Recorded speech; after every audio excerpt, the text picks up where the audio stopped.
Hey gang, I'm Liebtrick. I'm a creative technologist, recently moved into this beautiful tiny house, so follow me along on my creative journey. So it was time for me to get a new toy. Laser cutters are just immensely fun and of course a great tool for prototyping, but also of course to cut out and personalize really cool projects. So far I lasered my parts on an epilogue cutter in my makerspace and hackspace Verschwörhaus. But recently, Ulm City decided to spontaneously exchange the door locks on the space and overall showed a quite shady behavior. So now I'm worried that they continue to pull off such stuff and I will completely lose the access to the cutter. So here we are. I bought a Flux Beambox Pro. It's a 60 watt CO2 laser with a rather large bed of about 40 by 60 centimeters. An additional nice feature is the camera. So the cutter has no guide laser, which I was used to from the epilogue, and it only provides the camera images for alignment. But I have to say it's actually quite precise. Besides, the software is easy and really nice to use. You can define the different cut or engraving parts, for example, either by layer or what I prefer by color. Though it's not doing anything smart, so it's your job to decide what color or group or whatever should be handled in which order. On the hardware side, the Flux is running a Raspberry Pi. At first I was a bit disappointed to find a quite pricey device running on a Pi. But on the other hand, that allows for a really easy and cheap exchange in case the Pi will break one day. Flux has at least partly open sourced their firmware and software, which I think is really nice. But I have to say I haven't checked if everything is open source though. So it was December when I got my laser cutter, and at that time I was still deeply involved in the tiny house setup. In case you haven't seen the video on our new house, go check it out, I'll link it below. Though December is also the time where I usually send out my generative goodies to the patrons. And of course I wanted to try something cool and new with the new laser cutter. A thing I had in mind for quite some time are generative stamps. And here I am engraving the stamp rubber. That stuff is actually quite nasty to engrave because it creates a ton of dust. I knew this from cutting stamps at Verschwörhaus, and so I decided to buy the slightly more expensive laser rubber that promised to be less stinky and less dusty. And it is actually better, but still creates quite a mess inside the cutter.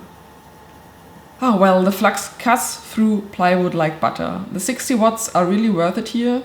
So far I was used to a 60 watts laser, which is also nice, but very unforgiving when it comes to wobbly plywood.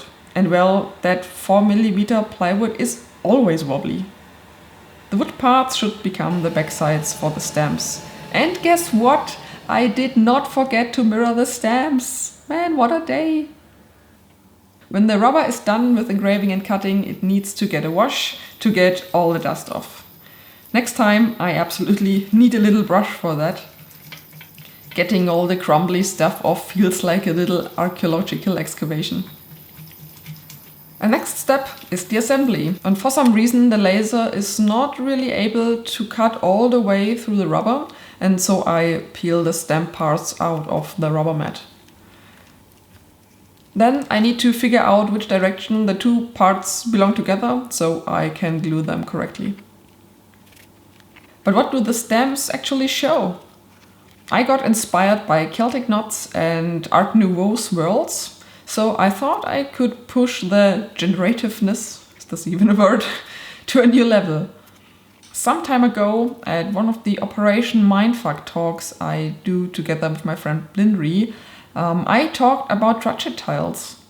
These are tiles that have patterns on them that fit together and can be rearranged in random ways to form huge, new, large generative patterns. They are usually designed in a way that you have tiles that have an interface to all the other tiles on different amounts and orientations of edges. So if, for example, you have a square base shape, you can do trutchet tiles with these orientations. But 5 stands for a stamp set was a bit too much for me, so I thought, well, I could just go with a triangle instead of a square. Triangles can also fill a flat area, and I would only need 3 stamps to cover all the possible variations.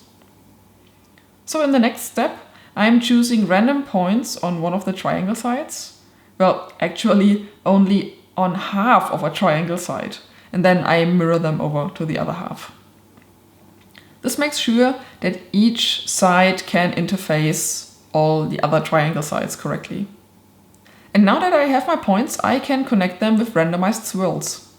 Though there's 2 things I need to make sure. The swirls need to enter and exit the points in a 90-degree angle, so that they fit nicely. And of course, the line thickness on each connecting point needs to be the same. And finally, to give it more of a Celtic knot aesthetic, I cut off the swirls in a way that let them appear as if they go over and under each other. So now it's finally time to try them out, and I have to say, I'm surprised how fun it is to create patterns with these. It's a really relaxing and also rewarding thing to do. And so not only the stamp set is uniquely generated, but also the stamp arrangement can be randomized. And I really hope that my patrons in the goodie tier enjoy them. I want to release the generator as a casual creator website in the future, but I have to say it is still quite buggy currently, so this will take more time to polish and make it really enjoyable. Hey everyone, thank you so much for watching, and I hope you enjoyed this generative stamp project as much as I did.